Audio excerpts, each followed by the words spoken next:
Hello friends, welcome to this education platform. आप सभी का आपके अपने इस एजुकेशन प्लेटफॉर्म पर स्वागत है। आज के इस वीडियो लेक्चर में हम लोग डीएलएड फोर्थ सेमेस्टर के मैथमेटिक्स में कुछ प्रैक्टिस क्वेश्चंस करेंगे, क्योंकि फोर्थ सेमेस्टर और सेकंड सेमेस्टर का एग्जाम होने वाला है आपका हाल ही में, और काफी बच्चों की आप में डिमांड आ रही, तो उसी को देखते हुए हम लोग कुछ प्रैक्टिस क्वेश्चंस इंपॉर्टेंट टाइप के करेंगे, जो कि आपके एग्जाम के पॉइंट ऑफ व्यू से बहुत इंपॉर्टेंट होंगे और ये क्वेश्चंस आपके लिए बहुत लाभप्रद होंगे। तो आप सभी वीडियोस को लगातार अपने फ्रेंड्स में शेयर करते रहें, और जो भी प्लेलिस्ट में पहले से वीडियोस पड़े हैं चैप्टर वाइज में और एग्जाम स्पेशल क्लासेस के रूप में, उनको आप जरूर देखिए, क्योंकि सिलेबस आपका वही है, वो सारे क्वेश्चन रिपीट होते हैं। उसमें से मैक्सिमम चीजें आपको मिलेंगी, बट कुछ नई चीजें, कुछ अलग चीजें आपकी जो एग्जाम में आएंगी, उनके हिसाब से ये लेक्चर्स आपको प्रोवाइड किए जा रहे हैं, जिनमें से आपको अच्छा अभ्यास करना है, सीखना है और आगे बढ़ना है। तो चलिए देखते हैं और इन क्वेश्चंस को सॉल्व करते हैं। जैसे सबसे पहला क्वेश्चन आपके सामने है, इसको आपका मान बताना है इसके लिए। तो जैसे आपका लिखा गया है रूट ऑफ 27, 27 का वर्गमूल माइनस 9/√3, फिर माइनस 1/9, और ये रूट में है ऐसे टोटल, प्लस 1/27, और इस पर लगा है क्यूब रूट यानी घनमूल। तो इसका मान अगर आपको बताना है तो देखिए, आप सिंपली 27, अभी आप इसको ऐसे लिख लीजिए, ठीक है, माइनस 9√3, ये भी ऐसे लिख लीजिए, क्योंकि √3 का वर्गमूल डायरेक्ट आप जानते नहीं। यहां पर देखिए 1 का वर्गमूल 1 होता है और 9 का वर्गमूल 3 होता है। आप सभी जानते हैं, आपको वर्ग और वर्गमूल हमने याद करने के लिए बोला कि कम से कम 20 तक आपको वर्ग वर्गमूल याद होने चाहिए और घनमूल 15 तक याद होने चाहिए। तो इस तरीके से आप ये देखिए, यहां पर घनमूल है तो 1 का घनमूल 1 ही होता है, और 27 का घनमूल क्या होता है? घनमूल का मतलब जब आप 27 को ऐसे एलसीएम लेंगे, 3 9 27, 3 3 9, इस तरीके से, तो 3 3 के जोड़े बनते हैं। जैसे यहाँ पर 3 संख्याओं के जोड़े बनाए जाते हैं। जैसे आप कभी किसी चीज का वर्ग घनमूल लेना हो, जैसे मान लीजिए 24 का आपको निकालना, 24 का घनमूल निकलेगा नहीं, लेकिन अगर करना हो तो पेयरिंग 3 3 की करेंगे, ठीक। जैसे 64 का ले लेते हैं, 64 का निकल जाएगा। अब देखिए, ये आप करेंगे 2 3 6, 2 दूनी 4, इस तरीके से 16, फिर 2 8 16, ये सब आप सभी जानते हैं, 2 दूनी 4 और 2 1 2। अब देखिए, इसमें जितनी बार भी 2 आया तो उसको 3 3 के ग्रुप में कर लेंगे। अब ये वाला 3 का ग्रुप एक बार और ये वाला 3 का ग्रुप एक बार गुणा कर देंगे, 2 दूनी 4। और आपको पता है कि 4 का जब हम क्यूब करते हैं तो 4 का क्यूब का मतलब 4 गुणे 4 गुणे 4, और ये होता है 4 चौके 16 चौके 64। तो इस तरीके से घनमूल निकाला जाता है। मैंने एक बेसिक आइडिया आपको दे दिया है, ताकि आपको ये पता रहे कि ये सब चीजें कैसे डील करनी है और कैसे इनको सॉल्व करना है। बाकी आप सभी चैप्टर देखेंगे तो जिनके बेसिक्स वीक है वो चैप्टर से सीख लेंगे। अब 27 का तो 3 आ जाएगा। अब माइनस का 1/3 प्लस का 1/3 कैंसिल, भाई वही चीज प्लस में, वही चीज माइनस में लिखिए, ये खत्म हो गया। अब क्वेश्चन केवल इतना रह गया, रूट ऑफ 27 माइनस 9/√3। अब इसको सॉल्व करना है हमें बस। तो इसको देखिए, सॉल्व करेंगे तो ये आपको मैंने पहले भी बताया, यहां पर आप 9 को चाहे तो इसका परमेयीकरण कर लें। तो परमेयीकरण कैसे किया जाता है ये देखिए, जैसे 9/√3 है तो नीचे अगर आपका नीचे डिनोमिनेटर में अगर हर के स्थान पर रूट में संख्या लिखी, तो उसी संख्या से ऊपर नीचे आप मल्टीप्लाई कर दें। ये होता है परमेयीकरण करना। परमेयीकरण का मतलब ये संख्या जो रूट में आपके हर में है उसी से ऊपर नीचे गुणा कर दें, और किसी बिंदु में ऊपर नीचे समान संख्या से गुणा करते हैं तो कोई फर्क नहीं पड़ता, संख्या वैसी की वैसी रहती, बस जो चेंजेस आते हैं, जो बदलाव आते हैं वो देखने। तो अब देखते हैं इसमें क्या बदलाव दिखेगा। तो क्योंकि अब ये प्रश्न इधर है तो इस तरीके से यहां पर आप देखेंगे 9√3 हो जाएगा ऊपर गुणा होकर के, और √3 3 होता है। ये मैंने आपको बताया, जैसे √2 करना है तो 2 होगा, √5 करना है, गुणा करा जाएगा तो 5 होगा। इसी तरीके से कोई समान संख्या रूट में 2 बार गुणा होगी तो वही संख्या हो जाती है। इसको स्टैंडर्ड में ऐसे कहे √a तो आपका a होगा, इस जगह कुछ भी संख्या हो, यही नियम फॉलो होगा। तो अब आप देखेंगे 3 एकम 3 3 9, ये कट गया। अब आपका जो संख्या बचा √27 माइनस 3√3। अब देखिए 27 को भी आप जानते हैं, अगर इसका वर्गमूल निकालना है तो कैसे करेंगे, 27 का ऐसे एलसीएम लेंगे, 3 9 27, 3 3 9, 3 एकम 3, और वर्गमूल में 2 का जोड़ा बनता है। जैसे ये आया 3 गुणे 3 गुणे 3, और इसमें 2 का जोड़ा बनाएंगे तो ये तो बाहर हो जाएगा 3, और ये वाला रूट में वैसे ही रह जाएगा, क्योंकि इसका पेयर बना नहीं तो ये रूट के अंदर ही रह जाएगा। तो 27 को आप लिख सकते हैं 3√3। ये 3√3 लिखा जा सकता है, और ये भी आया है 3√3, तो ये पूरा कट जाएगा, क्योंकि प्लस का भी उतना माइनस का भी उतना। जैसे 5 - 5 होता तो 0 हो जाता, वैसे समान संख्या प्लस में माइनस में समान संख्या कट के 0। तो इसका उत्तर आपका हो गया 0। इस प्रश्न का आंसर आपका 0 हो गया। अगर ऐसा क्वेश्चन आता है तो आप इसको आराम से सॉल्व कर सकेंगे। और ये सब आपकी SCRT, ये जितने भी क्वेश्चन यहाँ लिखे हैं सभी आपकी SCRT UP board Hindi medium की जो बुक होती है वहीं से मैक्सिमम क्वेश्चंस आते हैं आपके एग्जाम में। आप उठा के देखेंगे, जैसे कक्षा 6, 7, 8 की जो किताबें होती है उसमें जो चैप्टर आपके पाठ्यक्रम में मिल रहे हैं वहीं से क्वेश्चंस बनते हैं, और वहीं से आपका एक जो ऑनलाइन PDF बनता है जिस पर आप लोग पढ़ते हैं, DLED की साइट पे जाकर के आप उसको डाउनलोड करते हैं, वो भी SCRT का स्टेट गवर्नमेंट के द्वारा दिया गया सिलेबस के आधार पर पाठ्यक्रम होता है, वहां से प्रश्न बनते हैं। या फिर आपके प्रश्न बनते हैं जो 6, 7, 8 यूपी बोर्ड की किताबें चलती हैं आपकी हिंदी मीडियम के लिए, वहां से प्रश्न बनते हैं। तो आप सभी उन किताबों को अपने पास अवेलेबल करा के पढ़ाई स्टार्ट रखिए, या फिर यहाँ पर जो कुछ भी कराया जाता है वो सब एक स्टैंडर्ड को ध्यान में रख के कराया जाता है। तो मुझे आशा है कि आपको ये प्रश्न समझ में आ गया होगा कि ये कैसे हुआ। और बाकी देखिए, अब इतना सॉल्व इसलिए डिटेल में करना पड़ता है क्योंकि बच्चों को सीखना होता है और वहां पर आपको एक एक स्टेप लगाना भी है। ऐसा नहीं है कि आपके एग्जाम में आपको स्टेप आप उसको रोक सकते हैं, हमें समझाते हुए समय लगता है। बाकी आप जब प्रैक्टिस ज्यादा करेंगे तो आपको टाइम एग्जाम में नहीं लगेगा। बच्चे बोलते हैं कई बार कि एग्जाम में जब परीक्षा में बैठते हैं तो 1 घंटे में वहां करना होता है, तो वो कैसे, वो इसलिए नहीं हो पाता क्योंकि आप लोग स्टार्टिंग से मेहनत नहीं करते। यानी मैक्सिमम बच्चे उसमें ऐसे होते हैं, बहुत से बच्चे बहुत सिंसियर होते हैं, अच्छे से पढ़ते हैं, तो वो अच्छे मार्क्स लाते हैं, 25 में 25 भी लाते हैं। मेरे पास जब रिजल्ट आता है तो बहुत से बच्चों के मैसेज आते हैं। लेकिन कई बच्चे ये लिखते हैं उसमें कि जब आप एग्जाम हॉल में 1 घंटे में करेंगे तो कैसे कर पाएंगे, क्या होगा। अरे तो वहां पर आपको स्पीड रखनी होगी। स्पीड तभी आएगी जब आप प्रैक्टिस अच्छी करेंगे। तो आज से अगर आप प्रैक्टिस करेंगे तो 2 महीने बाद, 3 महीने बाद एग्जाम होगा तो अच्छा करेंगे। लोग करते क्या है, जब एग्जाम की डेट अनाउंस होती है फिर वो पढ़ते हैं तो 5-10 दिन में उनका इतना टेंशन होता है दिमाग में कि वो अच्छा काम नहीं कर पाते, उनसे एग्जाम में नहीं हो पाता। तो ये चीजें ध्यान रखिए, जितनी प्रैक्टिस उतना। Mathematics is all about practice. Mathematics आपकी प्रैक्टिस से ही आएगी। तो जितना प्रैक्टिस करेंगे, जितनी बार क्वेश्चन लगाएंगे, उतना उसमें तीव्रता आएगी, उतना आपको तेजी से सॉल्व करने की कला आ जाएगी। तो चलिए देखते हैं इसमें। अब ये क्वेश्चन आपके सामने है, 2 की घात n माइनस 2 की घात n माइनस 1 बराबर 4 हो तो n की घात n क्या होगा। हमें n की घात n बताना, इसका आपको मान बताना है। तो देखिए इसमें क्या है, आपको ये पता है कि जैसे आपको कई रूल मैंने बताया कि अगर a की घात m गुणे a की घात n होता है तो ये हो जाता है a की घात m प्लस n। एक ये रूल आपने पढ़ा। एक रूल हमने पढ़ा है कि अगर a की घात m माइनस n हो तो इसका मतलब a की घात m बटा a की घात n होता है। या इसका उल्टा भी बोल सकते हैं, a की घात m बटा a की घात n हो, या भाग में कह सकते हैं। इसी को हम ऐसे भी लिख सकते हैं कि भाई a की घात m भाग में हो a की घात n, डिवाइड में। जब डिवाइड में हो या ऐसे बटे में लिखे तो उसकी जगह ये लिखा होता है, या इसकी जगह आप ऐसा भी लिख सकते हैं। इनको एक दूसरे की तरफ, अगर कहीं इस रूप में लिखा तो ऐसे भी लिख सकते हैं, इस रूप में लिखा तो ऐसे भी लिख सकते हैं। ये नियम होते हैं। तो जैसे यहाँ पर आप ध्यान दीजिए, ये ऐसे लिखा, हम इसको देखें, यहाँ माइनस में 2 चीजें लिखी हैं तो इसका मतलब ये कुछ ऐसी रही होंगी, ये पहली घात और यही दूसरी घात नीचे होगी। माइनस में तभी आया है ये, देखिए जब ऊपर a की घात m यानी यहाँ वाली और नीचे a की घात n यानी कि ये वाला, तो हम इसको इस रूप में तोड़ सकते हैं। ठीक, कोई प्रॉब्लम नहीं है, इस तरीके से आप लिख सकते हैं। अब देखिए यहां से 2 की घात n, यहां भी 2 की घात n यहां भी है, तो कॉमन कर सकते हैं। तो यहां तो अगर 2 की घात n पूरा निकल गया तो 1 बचा, क्योंकि 1 सबके साथ गुणे में होता है। जैसे केवल 8 लिखा है तो आप इसको 8 गुणे 1 कह सकते हैं। 8 हटाएंगे तो 1 बचेगा, कोई प्रॉब्लम नहीं। तो 1 बचा, माइनस यहां से भी ये वाला ऊपर 2 की घात n बाहर हो गया तो इसके स्थान पर 1 बचा, और नीचे 2 की घात 1 का मतलब 2 ही है तो इसको ऐसे लिख लीजिए। अब आप बस सॉल्व करना है। अब हम इसको रूल को हटा दे रहे, नीचे सॉल्व कर देते हैं, ये आपका आंसर हो जाएगा। देखिए सॉल्व करेंगे तो ये हो गया 2 की घात n, और ये ब्रैकेट में आपका 1 में से 1/2 जाएगा तो सिर्फ 1/2 बचेगा। भाई 1 में आधा घटेगा तो आधा ही बचेगा, और नहीं तो एलसीएम लेने का तरीका पता है कि इसको इससे करते 2 1 कम 2 और फिर माइनस का 1 करेंगे तो 1 बचेगा, और नीचे जो है वही रहता है। इसका तरीका होता है, इसको इससे गुणा करिए, यहाँ जो प्लस माइनस है वो प्लस माइनस करिए, नीचे बटे में जो है वही रखिए। ये डायरेक्ट मेथड मैंने आपको समझाया है। अब यहाँ पर देखिए ये जो 2 बटे में उधर जाएगा तो गुणा हो जाएगा। अब आप इसके आगे इधर देखें, ये 2 की घात n है, ये वाला 2 उधर जाएगा तो वो 4 दूनी 8 हो जाएगा। भाई 4 के साथ गुणे में होगा, उधर 2 उधर गुणा होगा तो 4 दूनी 8। अब 2 की घात n बराबर अगर 8 है तो इसको ऐसे रहने दीजिए, इसको आप 2 में ही घात में लिख सकते हैं, 2 की घात 3।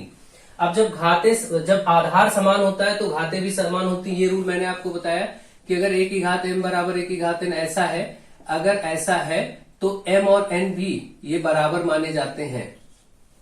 तो यहाँ भी देखिए 2 यहाँ भी 2 यहाँ भी समान है, तो इसका मतलब ये और ये भी बराबर होगा, तो इसका मतलब n का मान 3 आ गया, n बराबर ये 3 के हो जाएगा। तो n अगर 3 आ गया तो आपको तो ये बताना था n की घात n, आपको n की घात n बताना था। यहां देख लेते हैं इधर, तो आप 3 n की जगह रखेंगे, ऊपर भी 3 ही होगा, तो 3 की घात 3 का मतलब 3 गुणे 3 गुणे 3 मतलब 27। तो आपका ये उत्तर हो गया 27। क्योंकि आपको एक एक स्टेप सॉल्व करना है, समझना है, इसलिए आपको ये करना ही आना चाहिए। और बाकी रहा, जब कोई ऑब्जेक्टिव क्वेश्चन में आता है तो हम उसको वैल्यू पुट करके किसी भी तरीके से देख लेते हैं ताकि वो जल्दी हो जाए, वो अलग चीज है, इसको हम अलग से लेक्चर में देखेंगे कभी ऑब्जेक्टिव के पॉइंट ऑफ व्यू से, ताकि तेजी से कैसे कर पाए। ऑब्जेक्टिव के अलावा जब कभी आएगा तो आपको सॉल्व भी करना है और एक एक स्टेप से सॉल्व करना है, तभी मार्क्स मिलेंगे आपको, ठीक है, ऐसा आप सभी जानते भी हैं। तो इसलिए हम अभ्यास पूरा सॉल्व करने का रखेंगे। अब यहां पर देखिए -343 गुणे 512 और घात में 1/3। आपको मैंने बताया ये जो घात की 1/2 1/3 होता है, इसका मतलब क्या होता है, करनी में जैसे स्क्वायर रूट है, कोई संख्या स्क्वायर रूट में है, जैसे a पर है तो हम इसको a पर 1/2 कह सकते हैं। वर्गमूल हमेशा 1/2 रिप्रेजेंट करता है। ऐसे घनमूल है अगर तो इसको हम 1/3 कहते हैं। ऐसे उल्टा भी इस रूप में लिखा तो ऐसा समझेंगे, इस रूप में लिखा तो ऐसा समझेंगे, दोनों तरफ पक्षों को समझ सकते हैं। ऐसे ही अगर यहाँ पर 5वां मूल लिखा है a पर तो हम a पर 1/5 लिख देंगे। ऐसे यहाँ पर कुछ भी लिखा है, मान लीजिए 9 लिखा है a पर तो हम a पर 1/9 लिख देंगे। इसी तरीके से अगर कुछ भी है n मतलब लिख लेते, कुछ भी संख्या यहाँ हो, यहाँ का मतलब इस रूट जो ये करणी चिन्ह है, करणी चिन्ह में यहाँ छोटा सा जो मान होता है वो 1/में ले लिया जाता है और उसके बाद आप उस संख्या को सॉल्व कर सकते हैं। जैसे उदाहरण लेके आपको समझा दें, मान लीजिए 32 है और 32 पर यहाँ 5वां मूल लगा है, तो इसका मीनिंग क्या हुआ, 32 को आप लिख सकते हैं 2 की घात 5। आपको पता है 2 गुणे 2 गुणे 2 5 बार करेंगे तो ऐसा होगा। और ये जो करणी चिन्ह है इसका हम 1/5 लिख देंगे। अब देखिए ये दो घातें जब एक साथ होती है तो वो गुणा हो जाती हैं, 5 से 5 कट जाएगा, सिर्फ 2 पर 1 बचेगा, मतलब 2 ही इसका उत्तर हो जाएगा, यानी इसका मान 2 आ जाएगा। तो ऐसे जगहों पर हम ऐसे चीजों का एक एक नंबर में क्वेश्चंस आ जाते हैं करनी पर आधारित, तो हम ऐसे क्वेश्चन सॉल्व कर लेते हैं। अब आपको ये समझ आ गया होगा। तो यहां पर 1/3 का मतलब है सिंपली और कुछ नहीं, इस पूरे पर घनमूल है, यानी इसका भी घनमूल बता दें और 512 का भी। तो हमने आपको याद करने के लिए कहा था कि घनमूल आप कम से कम 1 से 15 तक घनमूल के चैप्टर में बात की याद करें। जैसे 1 का क्यूब 1 होता है, 2 का क्यूब 8 होता है, ऐसे 3 का क्यूब 27 होता है, 3 गुणे 3 गुणे 3 करेंगे, जब 4 का घात 3 है मतलब 4 गुणे 4 गुणे 4 करेंगे 64 होता है, ऐसे 5 की घात 3 100। इस तरीके से करते करते आप लोग 15 तक याद रखिए, ठीक है। तो जब 15 तक याद रखेंगे तो आसानी से प्रश्न सॉल्व हो जाएंगे। अब देखिए जैसे 343 7 का होता है और माइनस की संख्या का घनमूल निकल जाता है लेकिन वर्गमूल नहीं निकल पाता, तो ये घनमूल है, माइनस की संख्या का घनमूल भी माइनस होता है, तो ये जो 343 वाला हिस्सा है इसका 7 आ जाएगा, माइनस का घनमूल करेंगे। इसको आप ऐसा समझिए कि भाई घनमूल 343 का भी करना है माइनस के साथ, और इसका दोनों का घनमूल, दोनों घनमूल में है तो दोनों का ही घनमूल आपको लेना है, बस ऐसा समझिए। 512 8 का होता है, 8 गुणे 8 गुणे 8 करके 512 आता है, तो यहाँ 8 हो जाएगा, 8 सत्ते 56, माइनस का 56, क्योंकि माइनस आगे लगा, उत्तर हो गया माइनस का 56। ये वाला प्रश्न आपका ये हो गया। तो इस तरीके से आपको इन प्रश्नों को समझना है, सॉल्व करना है, और उनके बेसिक्स भी मैं बताता चलता हूं ताकि आपको हमेशा बेसिक कहां से रूल आया है, कहां से ये चीजें हुई हैं, ये चीजें भी आपको उसी समय पता चलती जाए और आप इसका अभ्यास कार्य कर सकें, ठीक है। घनमूल निकालना अगर पड़े तो 512 का भाई एलसीएम लेते चले जाएंगे, उसके बाद जितनी संख्या बनेगी सबको 2-2 के, सबको 3-3 के जोड़े बनाते चले जाएंगे, बाद में गुणा कर देंगे तो निकल आएगा। निकालने का तरीका भी मैंने अभी बताया आपको। और घनमूल चैप्टर, घनमूल ये सब पढ़ा रखा है, अगर ये सब समस्याएं हो जिनको, तो वो चैप्टर वाइज में जाके देख लें, उनकी समस्याएं पूरी दूर हो जाएंगी, कैसे ये आ रहा है। अगला क्वेश्चन आपके सामने है 12, 18, 15 से पूर्णतः विभाज्य छोटी से छोटी पूर्ण घन संख्या। पूर्ण घन संख्या का मतलब वही है जैसे अभी आपने कहा कि 5 का घनमूल 125 है, 5 का जब घन किया तो 125, और 125 का अगर हम घनमूल लें तो वो 5 होता है। उल्टा ऑर्डर होता है ना, अगर हमने जिसका घन किया है वो संख्या मिली तो उसका घनमूल लेंगे तो फिर वो दूसरी संख्या मिलेगी, एक दूसरे के अपोजिट रिलेशन में होते हैं ये सब। जैसे 4 का क्यूब 64 है, 64 का क्यूब रूट यानी घनमूल 4 होगा। तो इस तरीके से, और ये संख्या पूर्ण घन कही जाती है। जैसे ये 125 कैसी संख्या है, पूर्ण घन संख्या, क्योंकि इसका घनमूल निकल जाएगा पूरा पूरा। 64 कैसी संख्या है, पूर्ण घन संख्या, क्योंकि इसको जैसे ही हम एलसीएम लेके करेंगे 3-3 के जोड़े बन जाएंगे, संख्याओं में 3-3 के जोड़े बन ही जाएंगे। जैसे आप 125 का देखिए, आप 5 से काटेंगे तो पहले ये 25 बार में 5 से काटेंगे, 5 से काटेंगे। अब देखिए 3 का पूरा एक स्टैंडर्ड पेयर बन ही गया है। 5 जो है वो 3 बार आया है, इसलिए इसका उत्तर 5 हो गया। तो ऐसे ही पूर्ण घन संख्या वे संख्या होती हैं जिनका आप पूर्ण रूप से घनमूल निकाल सकते हैं, वो पूर्ण रूप से घनमूल उनका प्राप्त हो जाएगा। ठीक है, तो आप ये समझ गए। अब हमें ये करना है कि यहाँ पर ऐसी छोटी छोटी संख्या बतानी है इस प्रश्न में, चौथे में 12, 18 और 25 से पूर्णतया पहले तो विभाज्य भी हो और पूर्ण घन भी हो। तो देखिए पूर्णतया विभाज्य वही संख्या होती है जब आप उसका एलसीएम लेते हैं। जैसे मैं आपसे कहूं कि वो संख्या बताइए जो 2 और 3 से पूर्णतया विभाज्य हो, तो 2 और 3 का एलसीएम लेंगे 6 आ जाएगा, लासा लेंगे। अब 6 ऐसी संख्या है जो 2 से भी कट जाएगी और जो 3 से भी कट जाएगी, इन दोनों से ही ये संख्या कट जाएगी, इसलिए ये इसका एलसीएम है। लासा वही होता है जो दी गई संख्याओं से विभाजित हो जाए पूर्ण रूप से, उसी को हम लघुत्तम समापवर्त कहते हैं। ठीक, तो इनका पहले तो आप लासा लीजिए। तो पहले हम लासा लेते हैं, जैसे कि आप जानते हैं 2 छंग 12, 2 9 18, 25 ऐसे ही उतार लेंगे। 2 से फिर काटेंगे, 2 3 6, 9 ऐसे ही उतरेगा। फिर 25, फिर 3 से देखेंगे, 3 एकम 3, 3 3 9, 25 ऐसे उतरेगा। यहां से फिर 3 से भी जाएगा जब तक 3 है, 25 ऐसे रहेगा। फिर 5 से 25 कटेगा, इसको ऐसे लिखेंगे 25, फिर 5 से करेंगे तो इस रूप में संख्याएं आ गई। अब आपको करना यह है कि देखेंगे यहां पर कितना है, 2 गुणे 2, 3 गुणे 3, 5 गुणे 5। अब आपको ये चीज समझ में आ रहा है कि ये जो संख्या आएगी इस समय, जो ये गुणा करके आएगा, वो संख्या ऐसी संख्या होगी जो 12 से भी कट जाएगी, 18 से भी कट जाएगी और 25 से भी कट जाएगी। क्योंकि लासा का मतलब यही होता है, आपको ऐसी संख्या मिल जाती है जो दी गई सभी संख्याओं से कट जाए। अभी तक जो हमको मिला है इससे ये ज्ञात होता है कि ये 12 से भी कटेगा, 18 से भी कटेगा, 25 से भी कटेगा, लेकिन ये ज्ञात नहीं होता कि वो पूर्ण घन है कि नहीं। हमें पूर्ण घन भी चाहिए, परफेक्ट क्यूब नंबर भी चाहिए। उसके लिए यहां पर सबके 3 के जोड़े होने चाहिए। और जबकि यहां देखिए 2 ही बार है, 3 भी 2 ही बार है, 5 भी 2 ही बार है। इसका मतलब एटलीस्ट हमको इसमें एक बार 2 और लाना पड़ेगा, इसमें हमें एक बार 2 और लाना पड़ेगा। और 3 भी 2 बार है तो एक बार 3 से गुणा करना पड़ेगा, और 5 भी 2 है तो एक बार 5, इतना और एक्स्ट्रा इसमें होना चाहिए।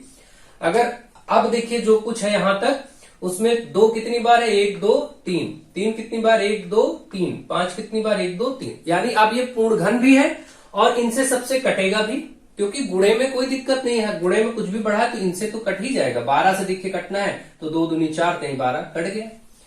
तो अब पूर्ण घन भी है और वो भी, बस इसी को सॉल्व कर दीजिए, यही आपका आंसर हो जाएगा। तो इसमें आपको ये देखना है, जैसे 2 दूनी 4 और 3 3 9 और 5 25, तो 4 ये 25 चौके 100 और 3 3 9, ये हो गया 900 भाई। 4 और 25, 25 चौके 100 और 3 3 9, तो 900, इतना आपका गुणा 900 हो गया। और इधर देख लीजिए, तो 5 10 30, तो ये हो गया 9 3 27, 27,000। उत्तर आपका आ गया 27,000। और आप देखिए, आपको पता है 27,000 पूर्ण घन है भी, क्योंकि 3 जीरो का पेयर बन जाएगा और 27 का 3 होता है। 30 का जब आप घन करेंगे तो 27,000 अपने आप आ जाएगा।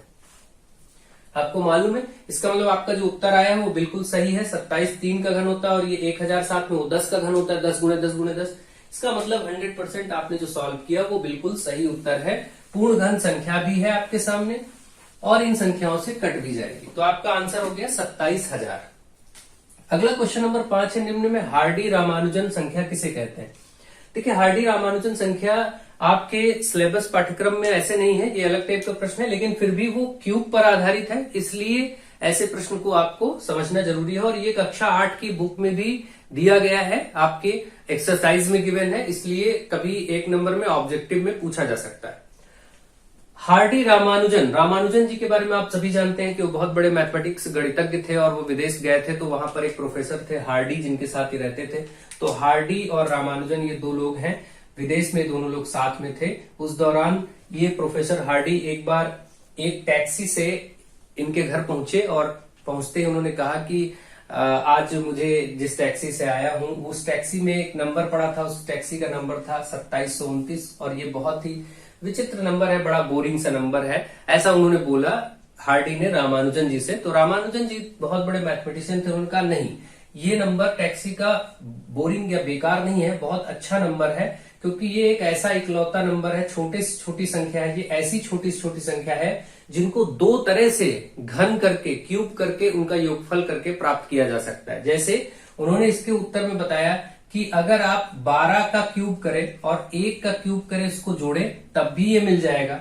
और साथ ही साथ इसको अगर हम 10 का क्यूब करें और प्लस आप यहां पर 10 का क्यूब करें और उसके बाद आप 7 का क्यूब करें, जोड़ें, तब भी ये मिल जाए। 7 का नहीं, सॉरी, 9 का क्यूब करें तब भी ये मिल जाएगा। तो इसको, इसके स्पष्टीकरण में देखिए, 12 का क्यूब होता है 1728 और प्लस 1, तो ये यही हो गया आपका 1729। और 10 का क्यूब होता है 1000 और 9 का होता है 729। तो इसको भी जोड़ने पर 1000 और 729 1729 हो रहा है। तो 1729 दो इंटरेस्टिंग फैक्ट से मिलकर बना है, जिनको दो तरह से अलग अलग संख्याओं का क्यूब करके हम प्राप्त करते हैं, और ये सबसे छोटी ऐसी संख्या है। तो ये बता करके इन्होंने, ये आपका आंसर हो गया 1729। ये स्टोरी बताई और इस तरीके से इसको एक्सप्लेन किया। तो कुल मिला के इन दो संख्याओं का अलग अलग क्यूब करें, 12 का क्यूब और 1 का क्यूब, तो 12 का क्यूब होता है 1728 प्लस 1 का क्यूब 1 ही रहेगा। 10 का क्यूब 10 गुणे 10 गुणे 10 करेंगे 1000, 9 का क्यूब 729, जोड़ने पर भी 1729। दोनों प्रकार से वही प्राप्त हो रहा है। तो इतना क्विक, इतना जल्दी उन्होंने उसका इस संख्या पर इतना व्याख्यान दिया, तो उससे बहुत प्रभावित हुए। इस स्तर के गणितज्ञ रहे हैं रामानुजन जी, बहुत बड़े लेवल के गणितज्ञ माने जाते हैं, आप सभी जानते हैं। और इन पर आपने मूवीज वगैरह भी हैं, आप यूट्यूब पे या अदर प्लेटफॉर्म्स पे देख सकते हैं। रामानुजन जी के नाम से बहुत इंटरेस्टिंग मूवी है, देखिएगा, आपको बहुत मजा आएगा। तो इस तरीके से चीजें बहुत ही लाजवाब होती हैं। कुछ चीजें ऐसी होती हैं, कुछ लोग, कुछ ऐसी पर्सनालिटी होते हैं, कुछ व्यक्तित्व ऐसे होते हैं जिनका प्रभाव हमेशा हम पर रहता है और हम उनसे बहुत कुछ सीखते हैं, आगे बढ़ते हैं। तो चलिए, ये आपके लिए हार्डी रामानुजन संख्या 1729 को कहते हैं। और ये कक्षा 8 की किताब में है। कक्षा 8 देखिए, फोर्थ सेमेस्टर में ज्यादातर, फोर्थ सेमेस्टर जो आपका है वो ज्यादातर क्लास 8 की आपकी Hindi medium, UP board medium कोई भी हो अपना, आप देख लीजिए, लेकिन हिंदी मीडियम ही मिलती है जनरली। और यूपी बोर्ड में जो आपकी SCERT की बुक चलती है, उसी से ज्यादातर पाठ्यक्रम, प्रायिकता वगैरह और जो कुछ भी, सब डायरेक्ट क्वेश्चन यहां से आते हैं। आप में हमेशा याद रखें। तो अभी से स्मार्टली आप कहीं से उसको अरेंज कर लीजिए, जो भी हो, और उसको आप पढ़िए। नहीं कर पाते तो कोई बात नहीं, जिनको नहीं मिल पा रहा वो परेशान ना हो, वो अपना जितने लेक्चर्स मैंने डाले हैं उनको अगर अच्छे से करते हैं तो उसमें मैं सब सम्मिलित करता रहता हूं, तो कोई दिक्कत की बात नहीं। और एक आपका जो ऑनलाइन स्टडी मटेरियल पड़ा है मैथमेटिक्स का DLED के लिए, स्पेशली फोर्थ सेमेस्टर, वो बुक डाउनलोड कर लें। वो भी SCERT पैटर्न पर आधारित है और आप उसको डाउनलोड करके वहां से सॉल्व करें। इन्हीं दो जगहों का जो लोग मिला जुला प्रिपरेशन करेंगे, ये वाला सेगमेंट प्लस ये वाला, उनका हमेशा अच्छे से अच्छे नंबर आएंगे। और आपको दिखेगा कि उसमें वो प्रश्न एज इट इज लिखे जो पिछले साल में भी पूछे गए, वहां पर भी आप देखेंगे कि कुछ प्रश्न ऐसे हैं, 1-2 प्रश्न दिखेंगे उस चैप्टर से सीधे उठ गए हैं। तो आप ऐसे चीजों को देख सकते हैं प्रमाण के रूप में। ऐसा नहीं है कि कोई ऐसे मैं बात कर रहा हूं, आप उसको देख सकते हैं, ठीक है। तो मुझे आशा है कि आप इसको अच्छे से समझ रहे होंगे और सीख रहे होंगे। अब देखिए, यहां पर बोला कि एक घनाभ की माप इतनी इतनी इतनी है। एक घनाभ है, घनाभ जिसको हम क्यूबॉइड कहते हैं। और घनाभ की जो माप गिवन है वो क्या क्या दिया है आपको, दिया है 98 गुणे 42 गुणे 18। इसके आयतन के बराबर आयतन वाले घन, यानी कि एक तो घनाभ है और इसका जितना आयतन है इसी के आयतन के बराबर का एक घन बनाया गया, उसके घन की भुजा ज्ञात करनी है। घन बनाया गया, घन हमेशा वर्ग से बनता है, आप सभी जानते हैं। ये जो घन है मतलब जितना आयतन इसका है उतना ही आयतन इसका है, ये घन बनाएगा। तो हम ये लिख सकते हैं कि घनाभ का आयतन, प्रश्न के अनुसार ये बोला जा रहा है कि भाई जो घनाभ है उसका आयतन बराबर जो बनाया गया घन है उस घन का आयतन, ये प्रश्न ही हमें बता रहा है। और इस घनाभ का आयतन होता है लंबाई गुणे चौड़ाई गुणे ऊंचाई, और घन का आयतन होता है भुजा की घात 3। चाहे आप ऐसे लिखें या भुजा को आप शॉर्ट में a लिख लें तो a की घात 3 बोल दीजिए, या x की घात 3, जैसा आपको उचित लगे। ये आपके सामने फॉर्मेट आ गया। अब आप इन लंबाई चौड़ाई ऊंचाई, ये जो भुजाएं घनाभ की दी हैं इसमें ये लंबाई है, चौड़ाई है, ऊंचाई है, इसी को यहां रख दीजिए। तो 98 गुणे 42 गुणे 18, और इधर आपका ये a की घात 3। अब बस ये घात 3 है तो इधर घनमूल हो जाएगा। घात 3 इस पे क्या हो जाएगा, घनमूल हो जाएगा। तो 98 गुणे 42 गुणे 18, बस यही घनमूल अगर आप निकाल लेते हैं तो ये भुजा या कोर आपको मिल जाएगा, जो कि घन की भुजा ही बताना था। इसी को आपको सॉल्व करना है बस। तो इसको सॉल्व करने का तरीका एक तो ये है कि पहले लंबा चौड़ा गुणा करें, गुणा करने के बाद उनका एलसीएम लें, एलसीएम लेने के बाद जोड़े बनाएं, या फिर हम सीधे सीधे ऐसा कर सकते हैं। अब आप देखिए यहाँ पर, मैं इसको यहां से हटाता हूं, सीधा आप स्मार्टली इसको काम कर सकते हैं कि जैसे ये क्यूब रूट में यहां पर लिखा हुआ 98, 98 को हम 14 सत्ते 98 बोल दें, कोई दिक्कत नहीं है। 42 को हम 7 छंग 42 कह दें, और 18 को हम 6 गुणे 3 कह दें, ठीक है, तो कोई प्रॉब्लम नहीं है।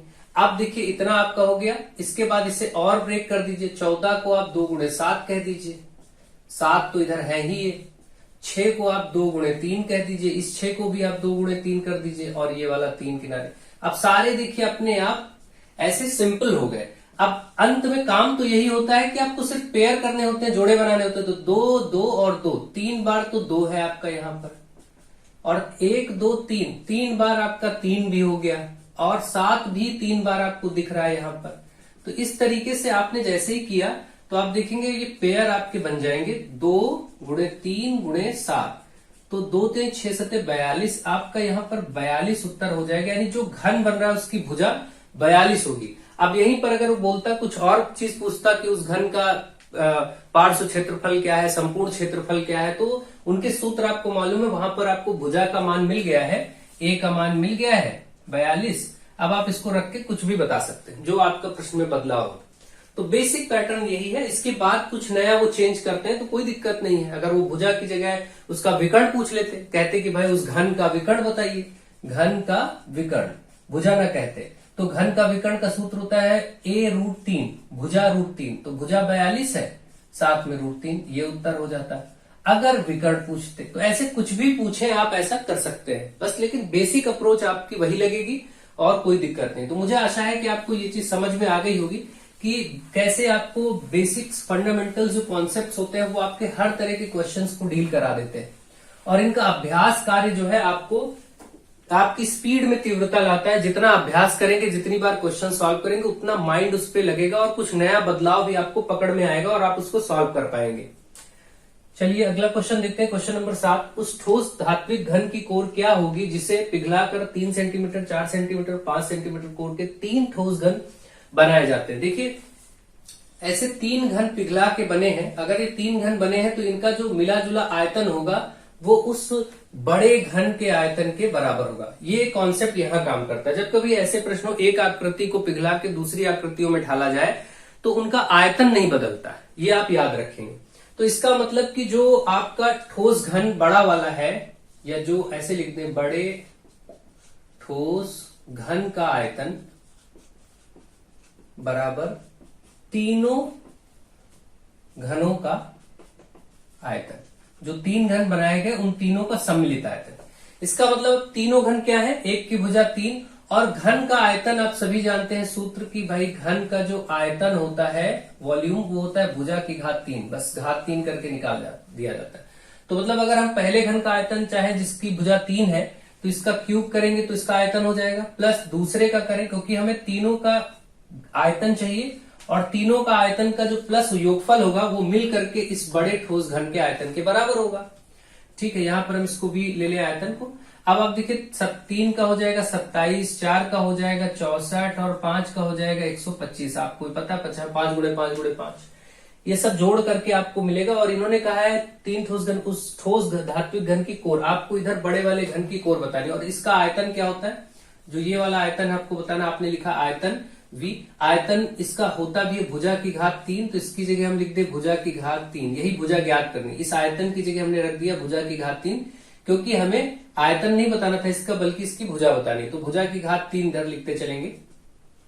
अब अगर हम इसको जोड़ते हैं तो हमारा आएगा 7 4 11 5 16, तो 1 3 6 9 1 10। ठीक है, यहां पर आप देखेंगे, सॉरी यहाँ पर फिर से जोड़ लेते हैं, 5 4 9 9 7 16 के 6, 1 बचा, तो 1 3 3 6 9 9 2 11 11 का 1 और 1 1 2, 216 आ गया। तो यहां पर आप देख रहे हैं भुजा की घात 3 का मान 216, घात 3 उधर जाएगा तो घनमूल हो जाएगा, घात 3 उस तरफ ले जाएंगे तो घनमूल में बदल जाएगा, और 216 का घनमूल 6 होता है। 6 गुणे 6 गुणे 6 करने पर 216 प्राप्त होगा। या आप ऐसे 216 का करके फिर इस तरीके से करते जाइए और फिर जोड़े बना लीजिए जैसे मैंने बताया था, तब भी आ जाएगा। तो आपका उत्तर हो गया 6। यानी कि इनको पिघलाने से 3 सेंटीमीटर, 4 सेंटीमीटर, 5 सेंटीमीटर कोर के 3 ठोस घनों को पिघला करके जो नई आकृति बनती है, नया घन बनता है, उसकी भुजा 6 सेंटीमीटर निकल के आ गई। तो 6 का मतलब 6 सेंटीमीटर। सेंटीमीटर मीटर आप लिखते रहिए, ध्यान रखिएगा, कहीं पर अगर छूटता है, मिस होता है तो जरूर ध्यान रखें। तो इसका हो गया 6 सेंटीमीटर। तो मुझे आशा है कि आपको ये समझ में आ गया होगा। कॉन्सेप्ट्स पर ध्यान दीजिए कि कोई भी आकृति यदि पिघलाकर नई आकृति बनाई जाती है तो उनका आयतन अपरिवर्तित रहता है, नहीं बदलता है। मुझे आशा है कि आपको ये सभी प्रकार के प्रश्न बहुत अच्छे से समझ में आ गए होंगे, और आगे के लेक्चर्स में हम देखेंगे, प्रयास करेंगे कि कुछ और अच्छे ऑब्जेक्टिव्स और डिफरेंट क्वेश्चंस लिए जाए और उनको प्रैक्टिस कराया जाए। तो आप सभी यहाँ पर कॉन्सेप्ट सीखिए, अच्छे से समझिए, लेकिन अभ्यास इतना करिए ताकि आपको 1 घंटे में कोई प्रॉब्लम ना हो सॉल्व करने में। वही क्वेश्चन पेपर हम लोग पूरा डिस्कस करते हैं तो आधे घंटे में भी सॉल्व कर देते हैं आपका। तो आप भी प्रैक्टिस करेंगे तो उसको 1 घंटे में तो किया ही जा सकता है, ऐसी कोई दिक्कत की बात नहीं। प्रॉब्लम वहां आती है जहां कॉन्सेप्ट में कमी होती है। तो क्योंकि आपको वहां पर दीर्घ उत्तरी पूछा जाता है, अति लघु पूछा जाता है, तो लगाना तो फॉर्मेट आप नहीं बदल सकते कि आप इसको सॉल्व ही ना करें, ऐसे उत्तर शॉर्ट ट्रिक लिख दें और वो आपको उत्तर मार्क्स दे देंगे, तो नहीं देंगे। क्योंकि उन्होंने पैटर्न बनाया। पेपर का पैटर्न क्या है? आपका पेपर का पैटर्न है बहुविकल्पी, अति लघु और लघु। तो वो आपको उसी रूप में लगाने पड़ेंगे, सॉल्व करना पड़ेगा। बस सॉल्व करने का स्पीड होना चाहिए, क्योंकि आप अल्टीमेटली टीचर बनने जा रहे हैं। आपको हर तरह से उस चीज का गुण आना चाहिए। बस बच्चे क्या करते हैं, अपनी कमियों को छुपाते हैं और अभ्यास ना करते हुए और बड़ी बड़ी बातें करते हैं कि बाद में ये हुआ वो हुआ। वो चीजें नहीं करनी चाहिए, क्योंकि आप सभी बहुत सिंसियर समझदार व्यक्ति हैं और आप सब लोग अच्छे से सीखें, समझें और प्रैक्टिस करें, अभ्यास करें, आराम से चीजें हो जाती हैं। So thank you to all of you.